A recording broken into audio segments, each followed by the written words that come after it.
I made a prayer. I didn't believe in a God. I didn't know what God was or who he is.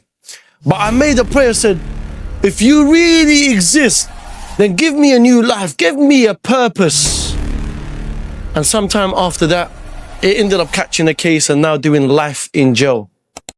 So I came from Iraq, lived a hard life because of 9/11. After that, living a criminal background, went to prison, came out, got stabbed, but there was still hope for me. And then I changed my ways and I came back to Allah. And now I just want to motivate the youth to do better. I was very good to my parents. I always prayed 5 times a day. That wasn't a problem. I was respectful to my parents. My parents loved me. They still do, I hope. But just things on the street, you have to deal with it yourself.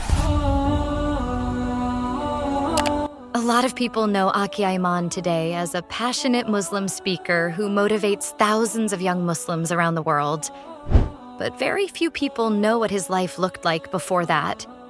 Before the lectures, before the dawah, before the millions of views. There was a young boy from Iraq trying to survive in the streets of London.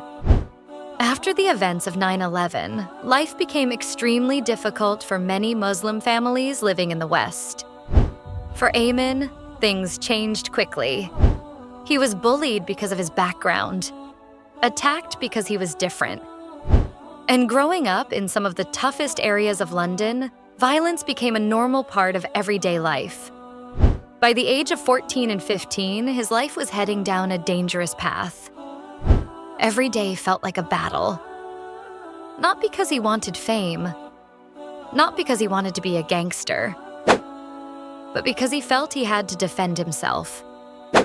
What started as survival slowly pulled him deeper into violence, street conflicts, police trouble, and eventually prison. And although he still prayed, although he respected his parents, and although his family loved him deeply, his life was falling apart. Please. So I came from Iraq, lived a hard life because of 9/11. After that, living a criminal background, went to prison, came out, got stabbed, but there was still hope for me. And then I changed my ways and I came back to Allah. And now I just want to motivate the youth to do better. Prison changed everything. Not immediately, not overnight. But one visit from his mother would become the moment he never forgot. Ayman had already spent more than a year behind bars. During that time, he only spoke to his mother over the phone. Then one day, she came to visit him. As he looked through the glass separating them, he saw his mother standing there. A woman who feared Allah. A woman who spent her life caring for her children. A woman who never imagined she would one day have to visit her son in prison. And then he saw something that broke his heart. Prison officers were searching her before allowing her inside. For a moment, Ayman forgot about himself. He forgot about prison. He forgot about the streets. All he could see was his mother, crying, humiliated, heartbroken. And because of the glass between them, he couldn't hug her. He couldn't kiss her. He couldn't even smell his mother's perfume. That moment shattered him. For the first time in years, he wasn't thinking about enemies. He wasn't thinking about revenge. He wasn't thinking about respect. He was thinking about the pain he had caused the people who loved him the most.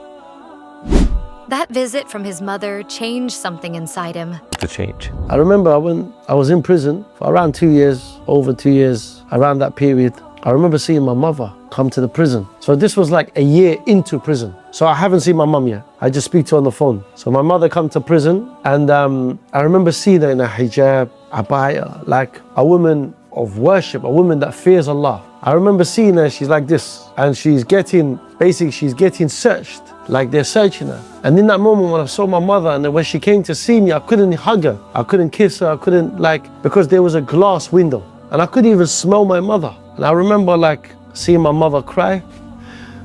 For years, Ayman had been dealing with problems the only way he knew how. Every challenge was met with anger. Every conflict was met with confrontation. Every hardship was carried alone. But after seeing his mother cry, he realized that the choices he was making were not only hurting himself, they were hurting the people who loved him the most. Back in his prison cell, Ayman began thinking about his life. He thought about his parents. He thought about Allah. And he thought about the direction his life was heading. For the first time, he sincerely turned to Allah and asked for forgiveness. Not because somebody forced him. Not because somebody gave him a lecture. But because deep inside his heart, he knew he needed to change. Ayman later explained that some of the most powerful conversations with Allah happen when no words are spoken. Sometimes a sincere tear is more powerful than a long speech. And from that moment, he made a promise to himself. If Allah gave him another chance, he would make his parents proud and dedicate his life to something better. The whole time she was in Mecca and Medina, I didn't speak to her. But the day before she comes back,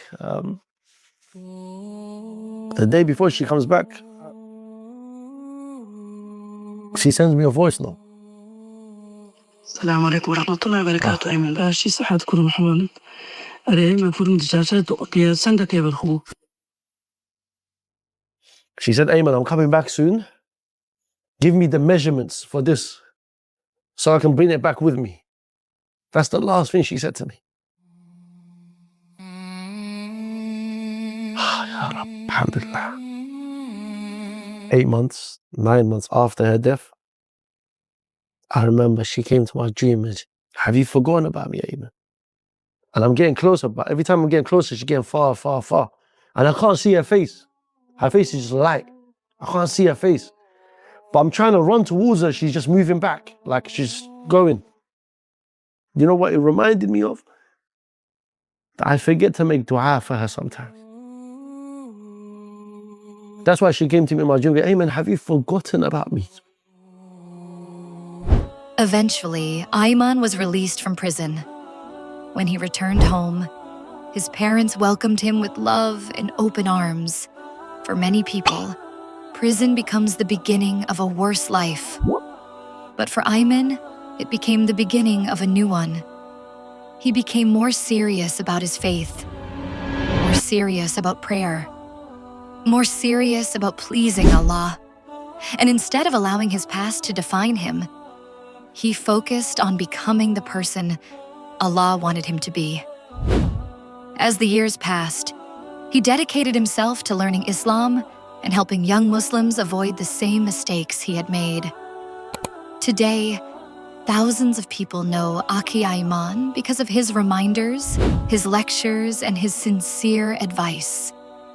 But behind every lecture is a man who understands pain, a man who understands regret, and a man who understands the power of repentance. The man decided to say, you know what? If this is a dream that it comes from my Lord, maybe this is my purpose. Maybe this is the reason why I did that prayer before going to prison. When I asked the Lord if he did exist, give me a new purpose, give me a new life. I didn't expect him to put me in jail for life. But it took me to be in jail to find this new purpose. And that new life was being a Muslim. One of the most powerful lessons from Ayman's story is that Islam teaches forgiveness. Even after everything he went through, he chose not to live a life of hatred. Instead, he focused on healing, faith, and moving forward. He often reminds young Muslims that no matter how many mistakes a person makes, Allah's mercy is always greater.